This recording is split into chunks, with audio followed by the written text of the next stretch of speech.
I had a chance to sit down with Julia Gold, executive leadership coach, international best-selling author, and speaker. In this video, we're talking about defining, assessing, and handling a toxic workplace. I hope you enjoy it. So I'm Julia Gold, and I run Hopeful Bluebird Consulting. And I really started this organization because I saw a lot of examples of very poor and toxic leadership. So kind of just a little bit of a background. I was working as a crisis responder, mental health crisis, going out with the police and medical for mental health emergencies or emergencies that the police weren't really sure what was happening, but somebody needed additional assistance. They wanted to kind of make sure the person was okay. So I would get a call on my cell phone from 911 dispatch, and I would go out to the location. So obviously, some of these locations were remote. There was no GPS. You couldn't call anyone for help if you got lost. So it was definitely an interesting job. And I was new to the area too. So it's a good setup. And the important part too is that a lot of people relocated for this position. So we didn't have a lot of support in the area. There were no other jobs available. It was a pretty remote area. So just kind of to have the setup of resources available to you if you find yourself in a situation like that. So we had a setup of a setup in a way that's negative where you don't have support. But so unfortunately, this ended up turning into a toxic workplace. The first couple months weren't as toxic, but then we had people fired. We later found out for reasons that were more personal than professional. And it became very unstable. So every time we walked in, we never knew what we were walking into. We had an early warning system where we would text each other, if there were certain people that were coming into the office to watch us or to cause some more disruption, just so we were prepared. And it was very, very anxiety provoking. Now, keep in mind, we really needed to be at top performance to do our job. It was very, very important that we did very clear evaluations. We knew what was happening. And we also had 72-hour shifts. So our sleep schedule was also, we had to maintain that schedule to keep ourselves alert.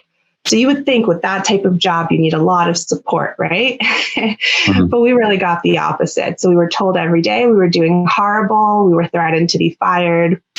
There's just a lot of screaming, crying, yelling from, I guess, what we would call people that were supposed to be our leaders. They would come in and cause chaos versus giving the support that we needed. And then we would get mixed messages. One day they would say, "Oh, everything's great. We want to help you." And the next day it would be like, "Yeah, I think we're just going to fire everyone and start over." Wow. Yeah.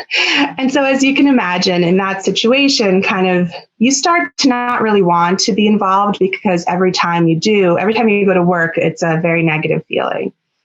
So I know I would feel like really dread in my stomach if I would get a phone call from, certain individuals, because I know they would try to say or do things that just weren't going to be pleasant.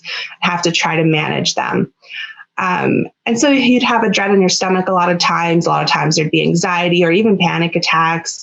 Kind of jumping ahead, when I worked with other people in that situation, some of them couldn't make it to work. They were so anxious. They had to call out a lot of times. And then you fall into the cycle of, this is your performance review. So it kind of becomes, very difficult to get out of, or to get out of it looking. Basically, you will get out of it looking like you did something wrong, which is actually very damaging to morale, self-esteem, confidence, anxiety, and honestly, any relationship that follows a pattern of abuse, which is a deferential power dynamic, making you feel everything's your fault.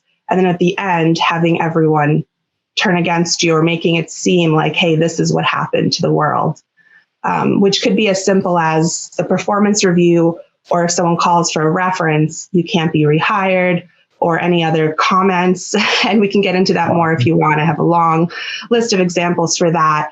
But yeah, so that's why I started my business, just because that wasn't the only experience, but that was a very major one of where it's like, this is really such a horrible thing to do, as I see all the effects on all my coworkers.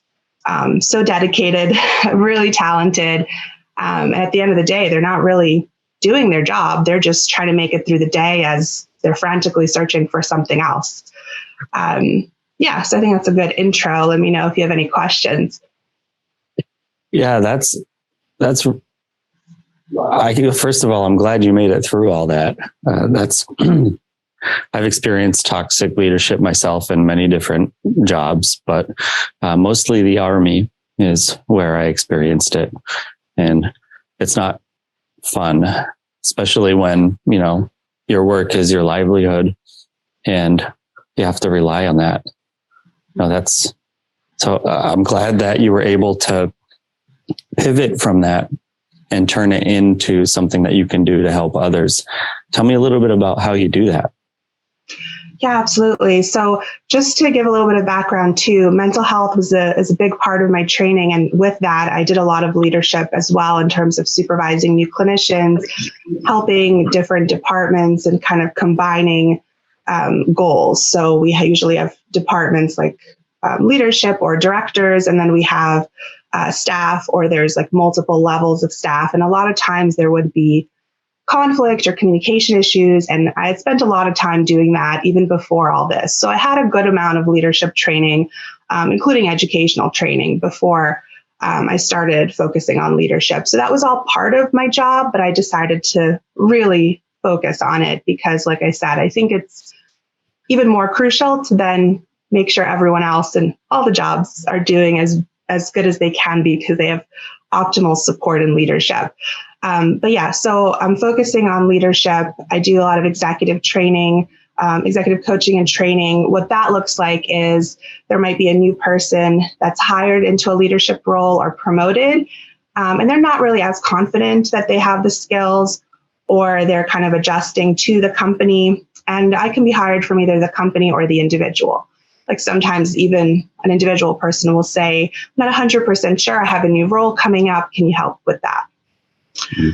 And that's kind of on the individual level. I also do coaching in terms of recovering from toxic workplaces. A lot of damage can be done, and we can talk about that more. And part of that is self-confidence, self-care, what your schedule is for yourself, how you view yourself, right? Unfortunately, with these environments, you may take some of that in that you're told, negative things that are not true. So we need to really have an objective view of who are you, where are your strengths, weaknesses, what can you improve on, but they have to be based on some type of reality. And then I also do leadership training in a consulting way at the organizational level. So that looks like, hey, our whole department left. What do we do now? Could be help with hiring, sometimes even with firing. Hey, this has been a major issue. This is how it's affecting us. What do we do? Communication, conflict, de-escalation between teams, or even between management team and other teams. Like ongoing conflict is just very disruptive. Could be a major event that happens that disrupts the organization. Recently we have the layoffs, but even before that, coming back to the workplace, conflict, other resentments that were never addressed, and there's always some kind of conflict and tension, or positive work culture has not been focused on. So in order to have a positive culture, you need to be doing something about it every day. Doesn't just happen magically. And so if it's not been intentional, sometimes I will get brought in of being like, what can we do to make sure we're focusing on this daily? So there's a few examples. Wow. So one thing that's interesting that I was reading about is you talk about identifying red flags and helping people to understand what those are. Can we talk about those for a little bit? Yeah, absolutely. So I do always want to start with, we do have good instincts a lot of the times. So I still want you to focus on that. So if you have a kind of a dread in the middle of your stomach before going into work, you need to really look at that and why that is. And then there could be more than one factor, but you do want to listen to yourself. Like, what's happening? What's your body telling you? Another thing could be also if you're getting Sundays. So if you have a Monday to Friday work schedule and Sundays you are extremely anxious, you can't get anything done, you're just in like a whirlwind, sometimes that's an indicator that there could be something going on with Monday, if that's your work schedule. Yeah. I've worked with several people, including high level or like medical professionals, right? Like PAs, nurse practitioners, doctors. Sometimes they don't make the connection, or any of us make the connection of what's happening here and why is this happening on the day before I go back to work. Sometimes they don't make that connection. We talk about it and we figure it out together. If that is the connection, of course, everyone's unique, but I would look at that schedule and see if your body is telling you something or your mind is giving you some kind of signal of something going wrong. The other red flag is how you're being treated at work. So there's bigger companies and smaller companies, but the people you interact with on a daily basis, that's part of your culture. And if you're noticing that people are being treated differently based on who they know or if someone likes them, that's already going to be negative, just because there's no consistency and people aren't going to feel that things are kind of fair and they know what to expect. So if you did something, I don't know, let's say you came in 5 minutes late and somebody else came in 5 minutes late, you got a write-up and they didn't. What is that? How is morale for you and for others that may know about that? So those are some red flags. The big ones are more manipulative, of telling you things that you know aren't true. Like I have so many great examples from my previous workplace, but basically I would get called in all the time and told things. And I got called in and written up, and I had 3 bullet points of what I've done. So I'm looking at it and I'm like, I have no idea about this. Like, can you explain more? Can you tell me when this happened? Oh, I don't know. Somebody mentioned it. Okay, great. So when I followed up on it, I actually had evidence that this did not occur. This phone call never came in. Like, I had hard evidence, and I basically had to present it to them, and they're just like quietly just took that part away. But it was just like, when you do that, what are you telling your staff, right? You're trying to find something, or you're not supportive. You're the opposite. You're trying to put people down. A lot of other things is just bullying, basically. If every day you're being yelled at your workplace, either in a group or individually, that's bullying. Why are you being yelled at? And sometimes also one person will be targeted and maybe ultimately fired. We had that happen with several individuals. And it happened to me as well. And the thing is, everyone sees that. All my coworkers would come and see if I was okay. Like, they could see that you're definitely being targeted. So once again, it's not a secret. Your staff know what's happening. And so unclear expectations, bullying, non-inclusive behavior. So targeting people for, it could be for anything. Could be the way they look, could be their background, harassment of any kind. Those things unfortunately do happen all the time. And that's part of creating that culture of fear, right? They're targeting this person, but it could be me next time. And that culture of fear, I would say, is also a huge indicator. I was in a meeting once where every single person they kind of planned to try to, to try to get me to back down. I'm not exactly sure, but they basically told everybody to just go against what I was saying and just stare at me until I backed down or something. And this is a room of like 30 people, with 10 of them being like, high level in the police force. But that doesn't work on me. I work in crisis situations. That is not a life and death situation. They're very bad at judging people, I think. So that didn't move me at all. I provided evidence for what I was saying. What they were saying did not make sense. And at the end of it, the result of that was to have multiple people come to me and tell me that they were in fear and they could never speak up because of that type of behavior. I had other commanders come to me and tell me this, and I'm like, what is this telling me about the culture here, where people, and also, these people are all in charge of their departments, they're fearful. And this was a common thing there. So yeah, anytime you can't speak up, anytime there's bullying, people trying to make you believe something is true that is not true, like any weird manipulative behaviors. Other red flags. I guess, not leading by example. So doing things you don't want others to do. So I have such great examples. One of this person who was hired, I have a long list of why they shouldn't be hired, but they were skiing during their on-call time. But if we ever if we ever did anything even a little bit outside of what we're supposed to be doing, we would be written up, we would be yelled at. So obviously, if you're on call, you can't always answer your phone if you're skiing. So anyway, it's just like these major examples of one way that you're being told while other people are doing things differently. And also major ethical violations. And that's another big one, unfortunately. If you see somebody that can cause harm to people, you're supposed to be there to help make sure everyone's safe. If someone's doing something majorly unethical, and nothing happens to them, of course, we go to the next step with that. But once again, what kind of company is that where you're saying this is okay? But you said something in a tone I didn't like, so I'm going to write you up. So huge disparities. So yeah, I don't know if I missed anything or if you have any thoughts. Oh, that's really good.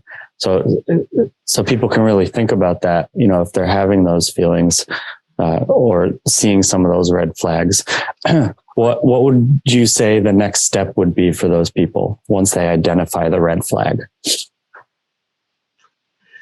Yeah, so this is the tough part because this is where a lot of people will contact me with this. There's really it depends what kind of red flags, right? Is it something that is minor that you can work with? I don't know. Let's say they're just not good at communicating at your job and it's annoying sometimes, but you can manage, right? I think you need to know what's the level that we're at here. Is this something that's causing you distress? Is it affecting your mental health? Or maybe it's not going to be helping you progress professionally. I've seen many examples where people don't want you to progress. That's also unhealthy to say, like, we want to keep you here for our benefit and don't care about your own professional growth. So you want to see where it fits. And then decide, is this somewhere you can stay, you want to stay? Do you want to have a plan? Like, hey, let's think about what are my long-term goals? What's my time frame in hitting those goals? Can I be without income for a period of time while I look? Can I not? So do I need to manage this while hitting some milestones of my plan to leave?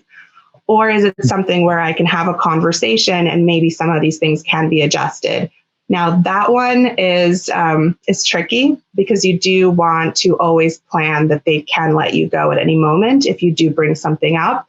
So always have a backup plan. I tell that to everybody. If you bring it up, even if you think there's no way this will happen, still have a backup plan, even if you bring it up in a very nice way. But that's one of the other ways, potentially, if they're open to feedback and you can have a conversation, just like it could be anything, like these are some things I want more of, or this is what I want to focus on professionally, or even addressing an issue. Like I had one client where she was able to go to her job and go over why the hours were burning everybody out and seeing if they could adjust their hours to 4-hour weekdays. And also the type of communication during surgeries and how it was stressful and how it could improve those things. So she was actually able to make huge changes to her workplace. So, it's not that it can't happen, but have I seen the opposite happen more often, where you do need to make a plan to leave? Unfortunately, yes. So you can go in more than one direction, but once again, it's why it's good to kind of work with someone so you can kind of figure out what's exactly happening, how is it affecting me. Definitely have a backup plan to leave if something goes wrong, if you start the conversations, and set some milestones, because at least you'll know, okay, today was horrible, but I've hit my second milestone of leaving. I have my resume sent out. I have these conversations happening, because some of my job is just helping people manage being in there while they're getting out. That's a really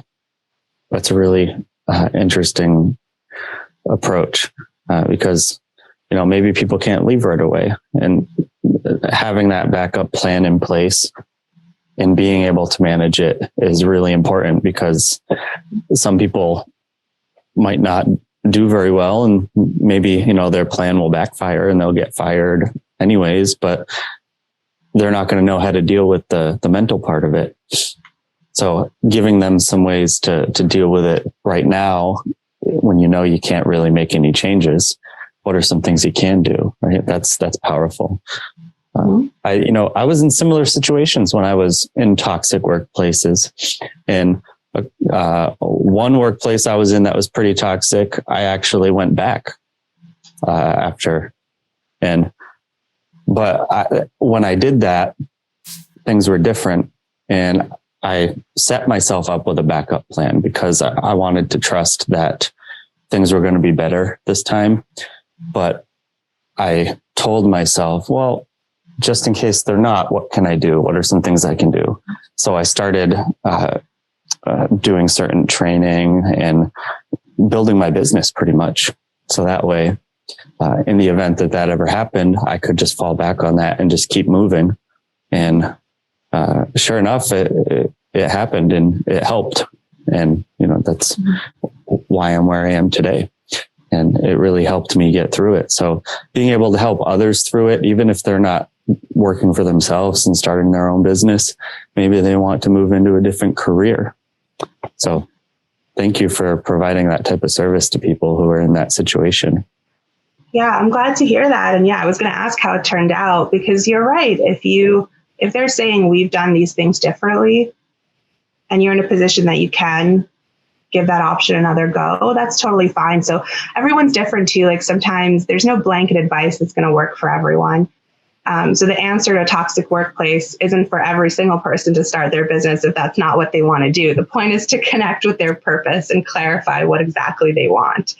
I would say I work with probably half and half or close to half and half. Some people are doing their own business. Some people are either switching careers or going into a different career in the workplace, or even starting their own bigger business, right? So they left. Like I had one person who was a lawyer. She left because of extreme toxicity, but ended up starting her own law firm. So it's a business. It's a big business, but it's her own business. So she's running it the way that she knows it needs to be run. So there's so many different paths. The point is to not close paths off, because in our mind, and I did this too, I had what I'm doing now was something I could never have conceived like 5-10 years ago, because in our minds, we're like, these are our only options. Yeah, definitely. And I like how you talk about, you know, closing doors and opening doors, or one way that one of my friends put it one time was, you can build bridges or you can build fences. Right.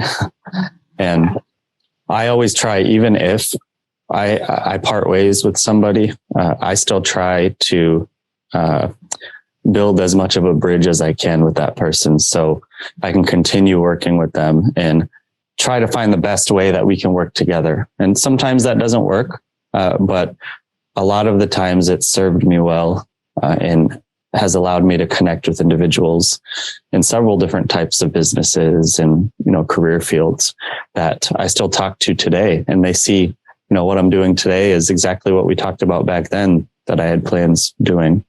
And being able to give somebody something to focus on is important. Some goals to focus on, but also being able to give them resiliency techniques. You know, what are things they can do to manage the stress, to regulate their body, you know, and if they're having any traumatic effects from this, they need to find a way to release that. Otherwise, it's just going to, you know, run its course and then explode where maybe they don't want it to at some point in the future, whether that be a health crisis or, you know, losing another job that they cared about because they had a breakdown or something like that, or, you know, getting a divorce. You know, the list is probably endless. The traumas and chronic stress, heart disease, heart attacks, strokes, like anything that is more like a systemic issue, blood pressure. There's definitely a long list of things that can be associated with that.